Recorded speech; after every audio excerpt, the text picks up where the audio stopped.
이재명 후보 선대위에 들어가서 대변인 하시는 분이 사적으로 전화를 하고 또 저녁 약속까지 잡고 한 것이 국회 법안과 예산 설명하러 와서 저를 만난 거하고 같은 겁니까? 다른 거 아니에요? 그 두 가지는 전혀 관계가 없습니다. 다르죠? 통화한 사실은 맞는 것 같고요. 통화는 한 1분 정도였다고 들었고요. 그다음에 시간 될 때 식사를 한번 하시자고 처장님. 했는데 지금 수사 진행 중이기 때문에 그건 좀 처장님. 곤란하다 해서 식사에 처장님! 잡히지 않은 것으로 알고 있습니다. 야당 의원이 전화했다고 합니다. 김웅 의원 압수수색에 대해서 항의하는 전화를 했다고 합니다. 받으셨나요? 예, 그런 전화도 그런 전화가 있었죠. 것 같습니다. 수고에 따른 전화와 압수수색에 대해서 항의하는 전화, 누가 정치 개입입니까? 여기 계신 분 누굽니까? 예, 그거는 뭐 제가 실명 공개할까요? 적절하지 않은 것 같습니다. 공수처 차장이 저한테 부재중 전화가 왔습니다. 김웅 의원실에 대한 압수수색이 일시 중단이 된 상태인데 좀 그것을 어떻게 좀 잘 풀어보려고 국민의힘에 어떠한 제안을 하는 내용을 저한테 전해왔습니다. 그것 때문에 통화했습니다.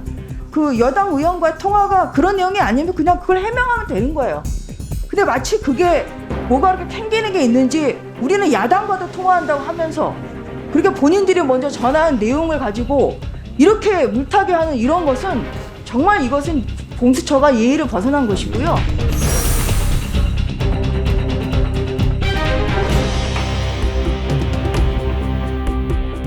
만약에 저게 정말 사실이라면 과거에도 왜 공수처장이 왜 이성윤 서울지검장 관용차로 그 뭐 이렇게 황제 접대했듯이 이것도 또 공수처의 어떤 정치적 중립성에 대한 또 다른 어떤 의구심을 야기시키는 아주 굉장히 중요한 사건이거든요. 게다가 지금 공수처가 아까도 얘기했지만 그 대검 감찰부를 압수수색하면서 검찰하고 모종의 어떠한 그런 관계가 있지 않나, 이런 밀 관계가 있지 않나 이런 의심이 되는 상황에서 이런 일이 벌어졌다라는 거는 결국은 공수처가 처음부터 어떤 수사의 어떤 객관성이라든가 공정성보다는 어떤 친정권적인 성향이 강하고 권력의 파수꾼으로 전락하는, 이렇게 된다면은 향후에 정말 이 공수처의 어떠한 존립 여부에 대해서 한번 정말 심각하게 재고해야 되지 않을까 이런 생각이 듭니다. 더더욱이나 영국 차장의 경우에는 본인이 지금 직접 수사에 참여를 하고 있지 않습니까? 일각의 얘기를 들어보면 구속영장을 법원에 청구했을 때 본인이 직접 나가서 PT도 했다, 이렇게 알려지고 있습니다.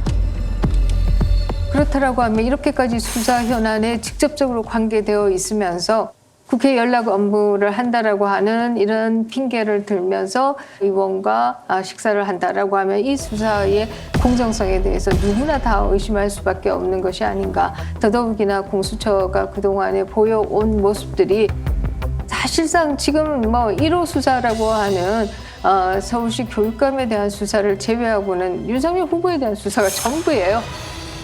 저는 솔직히 그거 있잖아요. 1호 수사를 지금 조희연 그 교육감을 했잖아요. 민주당 쪽.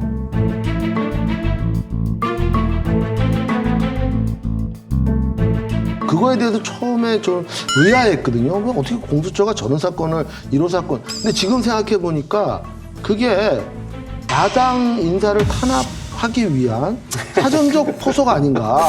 그러니까 우리가 여당 쪽을 이렇게 했으니까 이제 야당 할 차례야. 말하자면 꼰투를 치면 잽을 날린 거 아닌가. 실제로 이제 라이트 훅이 이제 장전돼 있는 거죠. 처음에 그렇게 안 봤는데 지금 공수처가 하는 행동을 보니까 굉장히 그런 의심이 드는 거예요. 일부러 이거 밸런스를 맞추기 위한 형식적으로 이렇게 한 거 같잖아요. 공수처에서 수사를 해서 아직 기소도 안 넘겼잖아요. 기소도 안 기소하라고. 했잖아요. 네, 근데 경찰에서 기소 안 하고 기소 안 있어. 하잖아요, 또.